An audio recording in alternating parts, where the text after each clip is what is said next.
KNOWLER Last updated 14:58, September 24, 2017. Halfback Mitchell Drummond, pictured launching across the QBE Stadium turf for his second try during the 41-28 win over North Harbour, was a key figure in Canterbury's performance. If Glenn Delaney stays true to his word, he won't turn his carpet into a threadbare ruin ahead of Waikato's ranfurly Shield revenge mission to Christchurch. Last year Canterbury grabbed the Shield off Waikato in Hamilton, beating them 29-23 in Hamilton, and now they will be required to defend the trophy against the same foe at UMI Stadium next Saturday night. Given Canterbury beat North Harbour 41-28 in their Mid-10 Cup match in Albany at the weekend, they are tipped to grab struggling Waikato, who have only won 2 games, roughly by the collar, and shove them towards the exit door. But then you let your mind drift back to that nightmare 60-14 loss to Wellington a week prior. That's when the dads start to creep in.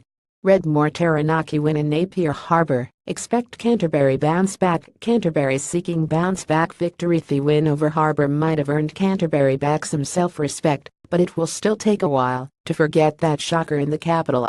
And that is why professional sports coaches have to be a special breed.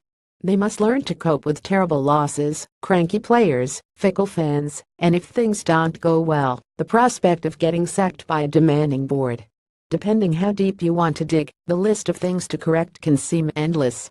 As Canterbury boss Delaney himself said, "You are never happy as I coach."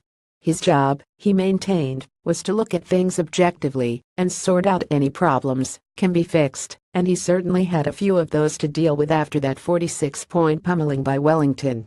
But getting emotional helps no one, insists Delaney. Which surely means that if he does his homework properly ahead of the Shield defense, he won't be caught repeatedly blazing a trail around his living room carpet in the wee hours, worrying about what ifs and the like. You have to take as much emotion out of the game as you can, Delaney maintains. Because we are always emotionally attached to it, the plays, the results, all those things come into it. But to do this really effectively, you have got to pull yourself away from that and go, what are the critical things we need to deliver?